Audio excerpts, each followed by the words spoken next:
నమస్కారం. ది నాగరాజు కుటుంబ సభ్యులందరికీ హృదయపూర్వక స్వాగతం. నోరు మంచిదైతే ఊరు మంచిదవుతుంది అంటారు. అంటే మనం మంచిగా మాట్లాడితే ఊరు వాళ్ళంతా మనవారవుతారు. మనకు స్నేహితులు పెరిగిపోతారు. అదే మనం చెడుగా మాట్లాడితే మనందరూ వ్యతిరేకిస్తారు అని. నరం లేని నాలుక అంటారు. అంటే నాలుక ఏది పడితే అది మాట్లాడుతుంది. దాన్ని కంట్రోల్ చేసుకునే బాధ్యత మనది. ఈ అంశాన్ని బేరీజు వేసుకొని మన వాక్కుకు ఉన్నటువంటి శక్తిని తెలియజేసే పద్యం, మన వాక్కుకు ఉన్నటువంటి శక్తిని తెలియజేసే పంచతంత్రం కథ ఈరోజు మనం వినబోతున్నాం. వేమన శతకంలోని ఈ పద్యం, పంచతంత్రం కథల్లోని ఈ కథ నేటి ఆధునిక వేగవంతమైన సమాజానికి, ముఖ్యంగా యువతకు ఎంతో అవసరం. ముఖ్యంగా సోషల్ మీడియా యుగం ఇది. నేటి యువత ఎక్కువగా సోషల్ మీడియాలో తమ అభిప్రాయాలను పంచుకుంటూ ఉంటారు.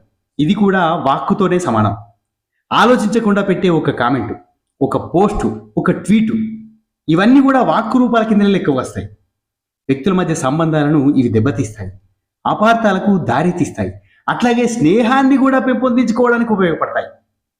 కొన్నిసార్లు ఇలాంటి కొన్ని వ్యతిరేకమైనటువంటి కామెంట్లు మన కెరీర్ను కూడా నాశనం చేస్తాయి. అలాగే వృత్తిపరమైనటువంటి జీవితంలో కూడా వాక్కు చాలా ముఖ్యం. కార్యాలయాల్లో, వ్యాపారాలలో ఎప్పుడు, ఎక్కడ, ఎలా మాట్లాడాలో తెలియడం చాలా ముఖ్యం. అనవసరమైన మాటలు సహ ఉద్యోగులతో సంబంధాలను దెబ్బతీస్తాయి. ముఖ్యమైన సమాచారాన్ని గోప్యంగా ఉంచాల్సిన సమయంలో నోరు జారడం పెద్ద నష్టాలకు దారితీస్తుంది. మౌనం అనేది అర్ధాంగీకారం అంటారు. కొన్నిసార్లు మౌనం వివేకం కూడా. అలాగే వ్యక్తిగత సంబంధాలు బలంగా ఉండాలన్నా, బలహీనపడాలన్నా మన వాక్యే దానికి ఆధారం.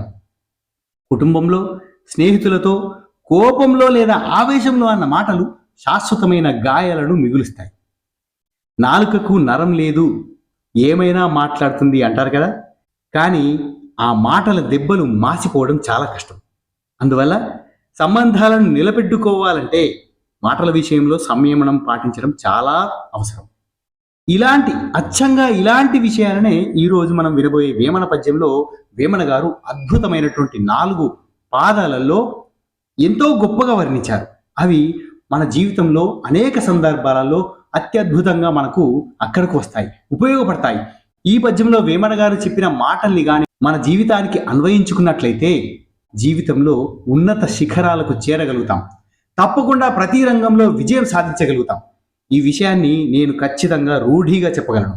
అట్లాగే వేమన పద్య భావానికి ఖచ్చితంగా సరిపడేటటువంటి పంచతంత్రం కథ కూడా మనకు గొప్ప నీతిని తెలియపరుస్తుంది. వీడియో చివరి వరకు చూడండి. కథ చాలా గొప్పగా ఉంది. పద్య భావం కూడా చాలా గొప్పగా ఉంది. మీ అభిప్రాయాన్ని కామెంట్ బాక్స్లో తప్పకుండా తెలియపరచడం మాత్రం మర్చిపోకండి దయచేసి. ఎందుకంటే మీ అభిప్రాయం ద్వారానే నేను మరిన్ని మంచి మంచి వీడియోలు రూపొందించడానికి, నా ఆలోచనలను మెరుగుపరుచుకోవడానికి నాకు అవకాశం ఉంటుంది. అలాగే వీడియో మీకు బాగా నచ్చితే తప్పకుండా లైక్ చేయండి. ఎందుకంటే ఇలాంటి మంచి వీడియోలు ఇంకా ఎక్కువ మందికి చేరాలి అంటే యూట్యూబ్ వాడు మీ లైకులనే పరిగణలోకి తీసుకుంటాడు. కాబట్టి తప్పకుండా లైక్ చేసి షేర్ చేయండి. పద్యంలోకి వెళ్ళిపోదాం రండి.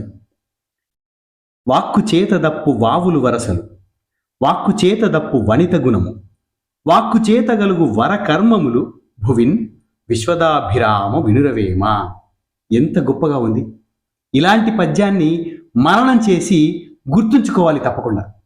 వాక్కు చేత దప్పు వావులు వరసలు, వాక్కు చేత దప్పు వనిత గుణము, వాక్కు చేత గలుగు వర కర్మములు భువిన్ విశ్వదాభిరామ వినురవేమ. పద్య భావాన్ని సూక్ష్మంగా తెలుసుకుందాం. ఓ వేమ విను, మనం మాట్లాడే మాటల వల్లనే బంధుత్వాలు, సంబంధాలు దెబ్బతింటాయి. వావులు వరసలు అన్నాడు కదా వేమన గారు. మాటల వలనే ఒక స్త్రీ యొక్క శీలం, గుణగణాలు తప్పుగా అంచనా వేయబడతాయి. అదేవిధంగా మంచి మాటల ద్వారానే ఈ భూమి మీద గొప్ప గొప్ప కార్యాలు కూడా సాధ్యమవుతాయి. మంచి కర్మలు అన్నాడు కదా వేమన గారు. అంటే మాట అనేది బంధాలను చెడగొట్టగలదు, నిందలు వేయగలదు, అదే సమయంలో గొప్ప పనులకు మార్గం చూపగలదు. వాక్కుకున్న అపారమైనటువంటి శక్తి ఈ పద్యంలో వేమన గారు మనకు తెలియపరిచారు. ఈ వేమన గారి పద్యానికి గొప్పగా సరిపోయేటటువంటి అద్భుతమైన పంచతంత్రం కథ ఒకటి ఉంది. ఆ కథని ఇప్పుడు విందాం. ఆ కథ విన్న తర్వాత కథకి వేమన పద్యం యొక్క భావానికి ఎట్లా సరిపడుతుంది, ఇది మన జీవితానికి ఎలా అన్వయించుకోవాలో తెలుసుకుందాం. వీడియో గొప్పగా ఉండబోతుంది. మన జీవితానికి చాలా అవసరమైనటువంటి విషయాలు ఇందులో ఉన్నాయి. తప్పకుండా చివరి వరకు వినండి. ఈ పద్య భావానికి అద్దం పట్టే పంచతంత్రం కథ ఇది.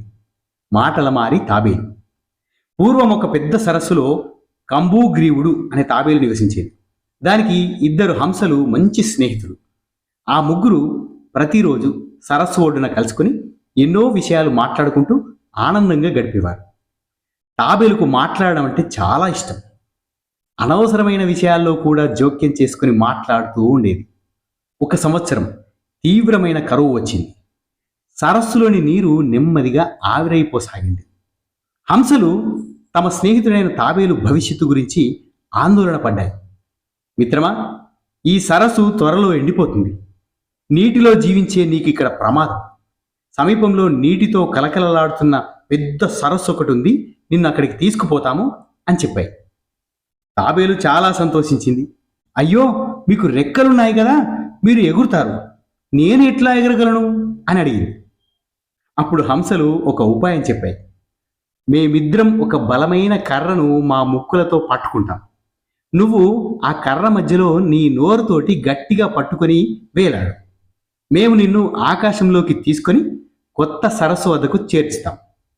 అయితే ఒక షరతు, ప్రయాణం మధ్యలో నువ్వెట్టి పరిస్థితుల్లోనూ నోరు తెరవకూడదు. ఎందుకంటే నీకు మాట్లాడే అలవాటు బాగా ఉంది కాబట్టి నోరు తెరిచి మాట్లాడడానికి అస్సలే ప్రయత్నించకు.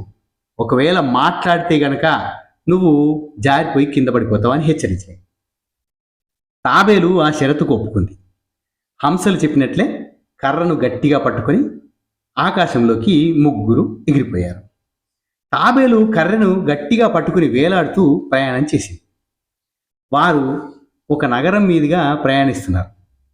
కింద ఉన్న ప్రజలు ఆకాశంలోని ఈ వింత దృశ్యాన్ని చూసి ఆశ్చర్యపోయారు. అరే, చూడండి, 2 పక్షులు ఒక తాబేలును మోసుకుని వెళ్తున్నాయి అని గట్టిగా అరుస్తూ చప్పట్లు కొడుతున్నారు. కొందరు ఎగతాళిగా నవ్వుతున్నారు. ఈ అరుపులు, ఎగతాళి మాటలు విన్నటువంటి తాబేలుకు బాగా కోపం వచ్చింది. తన స్నేహితుల ఉపాయాన్ని, వారి హెచ్చరికను అది మర్చిపోయింది. ఆ జనాలకు బుద్ధి చెప్పాలి అనే ఆవేశంతో మీకు అనవసరం అని చెప్పడానికి నోరు తెరిచింది. అంతే, కర్ర పైన అది పట్టుకున్నటువంటి నోటితో పట్టుకున్న పట్టు సడలిపోయి కొన్ని వేల అడుగుల పైనుంచి కింద పడి తాబేలు ప్రాణాలు కోల్పోయింది. దాన్ని కాపాడడానికి కొంగలు ఎంతో ప్రయత్నించినాయి, కానీ వాటి ప్రయత్నం అంతా వ్యర్థమైపోయింది. ఇప్పుడు ఈ కథా భావానికి, పద్యంలోని భావానికి పోలికని తెలుసుకుందాం. వాక్కు చేత దప్పు వావులు వరసలు అన్నారు వేమన గారు. ఇక్కడ వావులు వరసలు అంటే కేవలం బంధుత్వాలే కాదు, స్నేహబంధం, నమ్మకం కూడా. హంసలు తాబేలు మీద నమ్మకంతో ఒక ఒప్పందం చేసుకున్నాయి. తాబేలు కూడా తన వాక్కును నియంత్రించుకోలేక ఆ ఒప్పందాన్ని, ఆ స్నేహ బంధాన్ని తుంచేసింది. దాని మాట దాని ప్రాణ స్నేహితుల ప్రయత్నాన్ని విఫలం చేసింది. ఇక 2వ పాదం, వాక్కు చేత దప్పు వనిత గుణము. ఈ పాదం నేరుగా కథకు సరిపోదు. ఎందుకంటే ఆ నోటితోటే స్త్రీలను అవమానాల పాలు చేస్తారు, స్త్రీలను శంకిస్తారు, శంకించే విధంగా మాట్లాడుతారు అని ఈ పాదం యొక్క భావం. కానీ దానిలోని అంతరార్థం మాత్రం ఈ కథకి వర్తిస్తుంది. ఒక వ్యక్తి గుణాన్ని, అతని మాటలు బయట పెడతాయి. తాబేలు మౌనంగా ఉన్నంతసేపు అది తన స్నేహితుల మాట వినే మంచి గుణం గలదిగా ఉంది. కానీ ఎప్పుడైతే ఆవేశంతో నోరు జారిందో దానిలోని అదుపులేని అహంకారపూరిత గుణం బయటపడ్డది. అదే దాని నాశనానికి కారణమైపోయింది. ఇక 3వ పాదంలో వాక్కు చేత గలుగు వర కర్మములు భువిన్ అన్నారు వేమన గారు. ఈ పాదం కథకు అత్యంత దగ్గరగా ఉంటుంది. ఇక్కడ వరకర్మము అంటే గొప్ప కార్యం. అదేంటి? తాబేలును కరువు బారి నుంచి కాపాడి కొత్త జీవితాన్ని ఇవ్వడం. ఇది కేవలం మౌనంగా ఉంటాను అనే ఒక్క మాట దాని మీద ఆధారపడి ఉంది. ఆ మాటను నిలబెట్టుకుని ఉంటే ఆ గొప్ప కార్యం ఫలించేది. కానీ వ్యతిరేకమైన వాక్కు అంటే నోరు తెరవడం వల్ల ఆ గొప్ప కార్యం విఫలమవడమే కాకుండా ఒక ఘోరమైన కర్మ తాబేలు అనుభవించింది. ఏంటి? మరణం సంభవించింది. దానికి మాట ఇవ్వడం వల్లనే గొప్ప కార్యం మొదలైంది. మాట తప్పడం వల్లనే అది వినాశనంగా మారింది. ఇందులో మనం నేర్చుకోవాల్సినటువంటి పాఠాలేంటి? ఆలోచించి మాట్లాడడం. విల్లు నుండి వదిలిన బాణం నోటి నుంచి జారిన మాట వెనక్కి తీసుకోలేం. కాబట్టి మాట్లాడే ముందు దాని పర్యవసానాల గురించి ఆలోచించాలి. మౌనం యొక్క శక్తి. ఎక్కడ మాట్లాడాలో తెలియడం ఎంత ముఖ్యమో, ఎక్కడ మౌనంగా ఉండాలో తెలియడం కూడా అంతకంటే ముఖ్యం. తాబేలు మౌనంగా ఉంటే ప్రాణాలతో ఉండేది. భావోద్వేగాలను అదుపులో ఉంచుకోవడం. కోపం, అహంకారం, ఆవేశం ఇలాంటి భావోద్వేగాలు మన విచక్షణను దెబ్బతీసి నోరు జారేలా చేస్తాయి. భావోద్వేగాలను నియంత్రించుకోగలిగితే మాటలను కూడా నియంత్రించుకోవచ్చు. ఇచ్చిన మాటకు కట్టుబడి ఉండడం. తాబేలు తన స్నేహితులకు ఇచ్చిన మాటను నిలబెట్టుకోలేకపోయింది. మాట నిలబెట్టుకోవడం అనేది నమ్మకానికి, వ్యక్తిత్వానికి పునాది. ఇవి మనం ఈ కథ మరియు పద్యం ద్వారా నేర్చుకోవాల్సినటువంటి గొప్ప నీతి. వాక్కు అనేది ఒక కత్తి లాంటిది. దాన్ని సరిగ్గా వాడితే ఫలాలను కోసుకోవచ్చు. అదే అజాగ్రత్తగా వాడితే మనల్నే గాయపరుస్తుంది. వేమన గారు తన పద్యంలో చెప్పినట్లు మన మాటలే మన సంబంధాలను, మన గుణాన్ని, మన భవిష్యత్తును నిర్దేశిస్తాయి. మాటల మారి తాబేలు కథ ఈ సత్యాన్ని కళ్ళకు కట్టినట్లు చూపిస్తుంది. అందువల్ల ప్రతి ఒక్కరూ తమ వాక్కు యొక్క శక్తిని గుర్తించి దానిని వివేకంతో, బాధ్యతతో ఉపయోగించడం నేర్చుకోవాలి. ఎందుకంటే నిజానిజాలు తెలియకుండా స్త్రీలపైన నిందలు వేయడం, నిజానిజాలు తెలుసుకోకుండా ఒక విషయం గురించి చర్చించడం అనేది కూడా సమాజంలో చెడును వ్యాప్తి చేయడానికి ప్రేరేపకాలుగా ఉంటాయి. కాబట్టి మన నోరును అదుపులో ఉంచుకుందాం. సాధ్యమైనంత వరకు అవసరార్థం మాత్రమే మాట్లాడి మౌనంగా ఉండే ప్రయత్నం చేద్దాం. అప్పుడు మనకు మంచిది, సమాజానికి మంచిది. ఇంకా ఎలాంటి కథలు, ఎలాంటి పద్యాలు, ఎలాంటి వీడియోలు మన ఛానల్ ద్వారా వస్తే బాగుంటుందో మీ అభిప్రాయాన్ని తప్పకుండా కామెంట్ బాక్స్లో తెలియపరచండి. మీ అభిప్రాయాలకు అనుగుణంగా మనందరికీ ఉపయోగపడే విధంగా మన ఛానల్ని మలచాలి అనుకుంటున్నాను. అందుకు మీ సహకారం తప్పకుండా అవసరం. కాబట్టి మీ అభిప్రాయాన్ని తప్పకుండా వ్యక్తపరచండి. మరొక మంచి పద్యం, మంచి కథతో మీ ముందుకు వస్తాను. అంతవరకు సెలవు. ధన్యోస్మి. శుభం భూయాత్.